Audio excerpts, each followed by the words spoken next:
उन्हें वोट देने की आवश्यकता मेरे हिसाब से नहीं है। धनबाद बार एसोसिएशन में दो तरह के अधिवक्ता हैं। वकीलों को प्रॉपर बैठने का जगह चाहिए, ना कि चेंबर चाहिए। कम से कम 2 या 3 स्वीपर को अपॉइंट कर ले अपने धनबाद बार में दिन भर के लिए, एक भाई बनकर, एक गार्जियन बनकर वो उस पद को संभाले। साफ सफाई एकदम नहीं होता है। आगे अन्य अधिवक्ताओं को भी अपना हुनर दिखाने का मौका मिले। हम कोई राजनीतिक दल नहीं है, हम कोई राजनीतिक नेता नहीं है। किसी को गलत नहीं बोला जा सकता है, कोई गलत नहीं, कोई सही नहीं। किसी को किन्हीं पर आरोप प्रत्यारोप करने की आवश्यकता नहीं है। यदि सिर्फ इलेक्शन में मिलनसार हो रहे हैं तो गलत है। जय हिंद दोस्तों, मैं अधिवक्ता एकांत गोस्वामी आप सबों का फिर से स्वागत कर रहा हूं हमारे इस प्यारे से ब्लॉग में जिसका नाम है राइट टू स्पीक।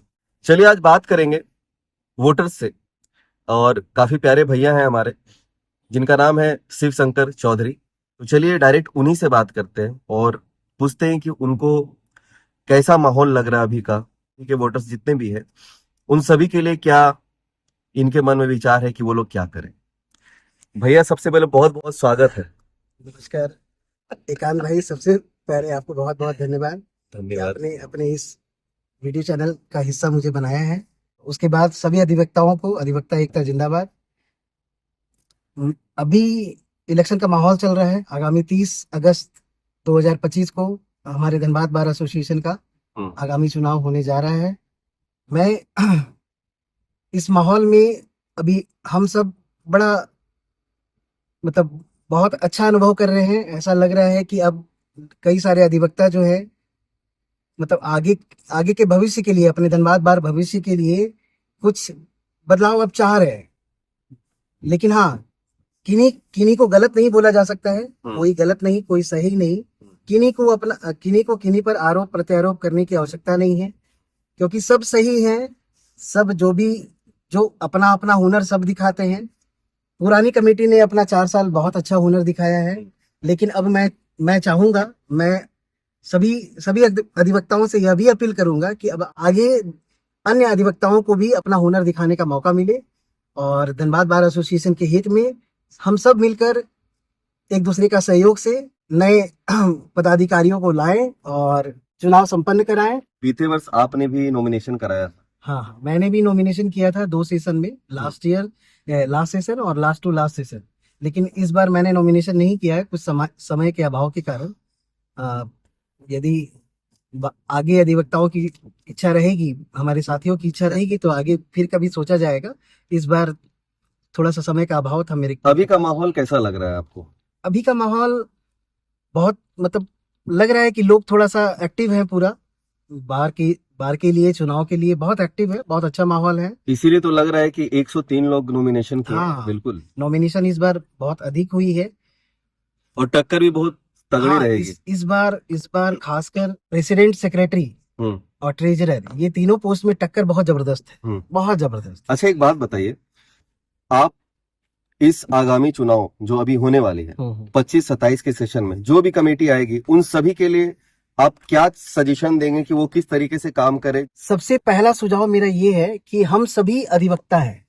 हम कोई राजनीतिक दल नहीं है, हम कोई राजनीतिक नेता नहीं है। हम एक पढ़े लिखे डबल ग्रेजुएट लोग हैं। बिल्कुल। और हम लोगों को सही राह दिखाते हैं।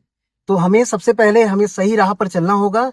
और हम यदि किसी पद पर आते हैं तो सबसे पहली बात हमें ये समझना होगा कि हम कोई नेता नहीं बन गए हैं, हम उनके सहभागी बने हैं, हम उनके साथी बने हैं। तो मैं गुजारिश करूंगा कि जितने भी नए पदाधिकारीगण हमारे बार एसोसिएशन में आए, वो एक भाई बनकर, एक गार्जियन बनकर वो उस पद को संभालें और हमेशा मिलनसार रहें। और सबसे पहले अधिवक्ताओं को क्या आवश्यकता है, अपने अधिवक्ता जब भी आते हैं सुबह 10 बजे से लेकर शाम 6 बजे तक अपने इस कार्यकाल में, उनको जो सबसे पहले उनकी आवश्यकता होती है वो उनको चाहिए, ना कि कुछ अन्य पूर्ति हो, वो बात की बात है। लेकिन सबसे पहले अधिवक्ताओं को अपने वकालत करने के क्रम में उनको हर फ्लोर पर, हर स्थान पर, हर कुछ दायरे पे पानी की आवश्यकता होती है। तो पानी का आपूर्ति हो प्रॉपर रूप से, बिजली में एक लाइट रहे, पंखा रहे, साफ सफाई रहे, और खासकर ये देखा जाता है, शौचालय तो होता है लेकिन साफ सफाई नहीं। थोड़ा सा कमी है। ठीक है, साफ सफाई एकदम नहीं होता है। तो मैं नए कमेटी से गुजारिश करूंगा कि कम से कम 2 या 3 स्वीपर को अपॉइंट कर ले अपने धनबाद बार में दिन भर के लिए। बिल्कुल। दिन भर के लिए वो वॉशरूम भी साफ करते रहे और जहां तहां अपना झाड़ू भी लगाते रहे, साफ सुथरा होते रहे, कम से कम स्वच्छता अभियान चलते रहे। और ये मूलभूत आवश्यकताएं हैं वकीलों की। यदि इतनी आपूर्ति और एक मतलब वकीलों को प्रॉपर बैठने का जगह चाहिए, ना कि चेंबर चाहिए। जितने भी वोटर्स हैं सबको आप क्या सजेशन देंगे वोट देने के लिए? किस तरीके से वोट करें और किन्हें करें? एकदम वोट करने के लिए सबसे पहले वो देखे कि वो जो कैंडिडेट है वो आपसे कितने मिलनसार है, वो कितने मिलनसार हैं और रहते हैं। यदि सिर्फ इलेक्शन में मिलनसार हो रहे हैं तो गलत है। उन्हें वोट देने की आवश्यकता मेरे हिसाब से नहीं है। जो आपसे 12 महीना मिलनसार रहते हैं, जो आपके नजर में आपको दिखते हैं कि वो सालों भर आपके हित के लिए और आपसे राम सलाम भाईचारा होते रहता है, तो उनसे उम्मीद किया जा सकता है कि वो आपके मूलभूत आवश्यकताओं को समझेंगे। एक छोटा सा सुझाव और भी था। धनबाद बार एसोसिएशन में 2 तरह के अधिवक्ता हैं। एक प्रॉपर जो धनबाद कोर्ट रेगुलर प्रैक्टिशनर है, और बहुत सारे अधिवक्ता हमारे साथी ऐसे भी हैं जो सिविल कोर्ट में नहीं आ पाते हैं, प्रैक्टिस नहीं करते हैं। तो मैं उन सभी के लिए, जो रेगुलर हैं जो रेगुलर नहीं है, उन सभी के लिए मेरा एक पर्सनल सुझाव है कि वो अपना हित ना देखें सबसे पहला।